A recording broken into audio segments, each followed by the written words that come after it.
When I started Cult of the Lamb, I wasn't expecting to be shoveling so much poop. This is a true wolf of a base management game in the sheepy clothing of an action roguelite, but it balances that unexpected mix of genres with grace. Its adorable art style and surprising amount of side activities fill its relatively linear structure up with personality, and while its combat sections aren't deep enough to keep me coming back after the credits rolled, this is a dark ritual I'm very glad to have completed.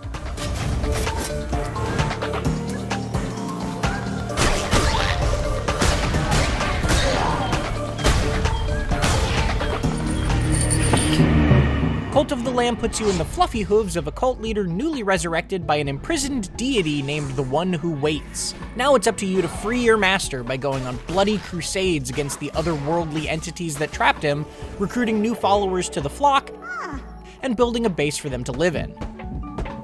That loop of gathering supplies, tending to your worshippers, upgrading both your character and your homestead, and then going out to do it again is extremely satisfying, with a charming visual style that brings a bit of joy to every ruthless corner of it. Cult of the Lamb is a roguelite dungeon crawler, which means it randomizes level layouts and the items you come across each run as you become progressively more powerful between them.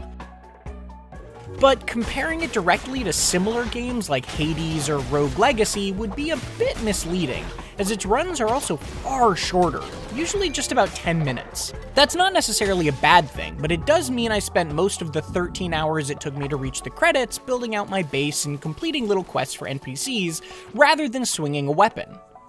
For all the DNA Cult of the Lamb shares with a game like Dead Cells, for example, it's just as closely related to a management game like Oxygen Not Included, which is still very good company to be in.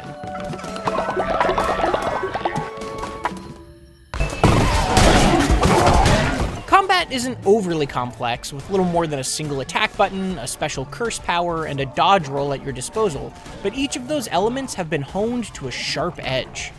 The dodge in particular is delightfully snappy, giving you a responsive way to evade the well-telegraphed attacks of enemies as you cut through rooms full of cultists and monsters alike. The different types of weapons, curses, and tarot card-based buffs you can find also help to shake things up on each new outing.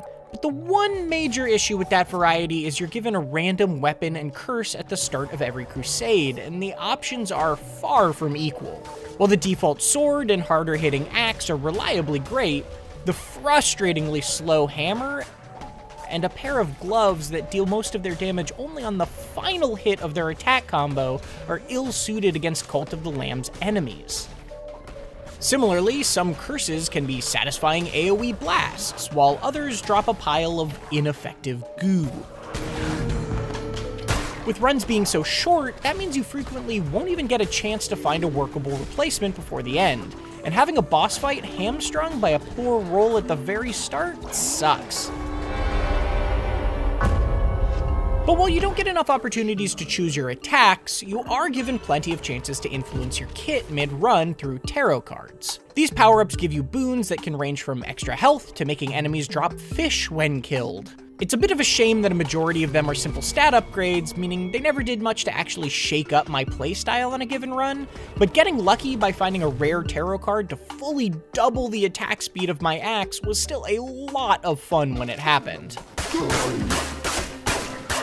Of course, stumbling on a stat boost that significant could also trivialize the otherwise well-designed boss encounters on the default difficulty.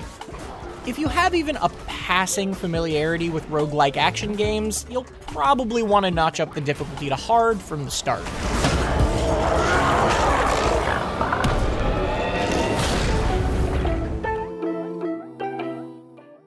The action sections may be how you move the relatively simple plot along, but the base building is where all the real mechanical progression lies. Converting followers that you find out in the field lets you put them to work gathering things like wood and stone, worshipping your visage to generate a resource called devotion, or cleaning up the poop they'll generously litter the edges of your camp with. You'll be doing a lot of that work yourself to start, but it's immensely satisfying to watch your base grow both technologically and visually as you recruit more followers. Your base and your lamb each have tech trees to work up, unlocking either new structures to build or new abilities and weapons to find, respectively. That means things like watering your farms by hand can eventually be handled by your recruits. More interesting options gradually open up too, letting you send your followers off on expeditions for resources, or even temporarily turning them into demons that can assist you in battle. There's a ton to dig into here, and I enjoyed the balance that was managing the faith, hunger, and cleanliness levels of my followers, but it also made me wish keeping track of them on an individual basis was easier. Once your cult membership starts to approach the double digits, it can be extremely hard to tell who's doing what task, who you've already blessed that day for an experience boost, and who's just sitting around twiddling their thumbs. Thankfully, you don't really need to worry about that stuff to keep up with their desires, but Cult of the Lamb still made me want to. One way it does offer a welcome amount of control is in its cosmetic options, which practically outnumber its functional ones.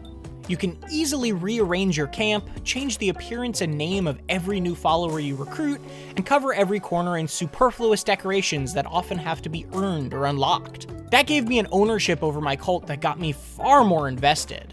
I even played favorites with my followers, giving the best of them extra attention and mourning them when they eventually died of old age. Or when I sacrificed them, because who needs an old mouth to feed? A huge part of what makes Cult of the Lamb so entertaining is how it celebrates the goofiness of its theme. It absolutely nails the balance of its cutesy cartoon vibes and its demonic set dressing.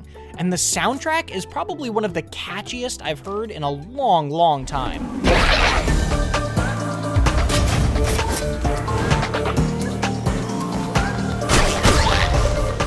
There's also just way more to do than I would have expected. There's a whole world map with individual locations to visit, each with shops to buy from and lovable characters to complete quests for. There's a fishing minigame. There's a dice rolling minigame.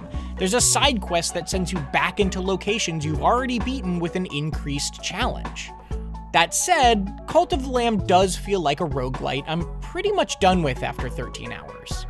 You can revisit levels you've already beaten in an endless mode that continues to amp up the difficulty if you want to play Cult of the Lamb as a more traditional roguelike, but there's not really enough variety in its weapons, tarot cards, or straightforward map layouts to make me actually want to do that. I had a blast reaching the credits, but this ultimately felt more like a linear campaign to me than its roguelike action sections might suggest.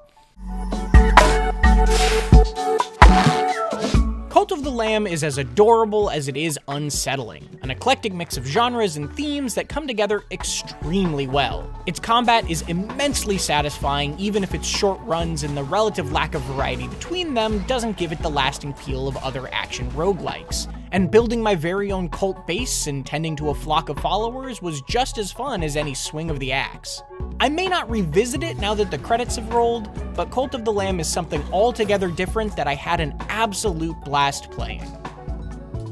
For more, check out our reviews of Loopmancer or Hard West 2, and for everything else, keep it right here on IGN.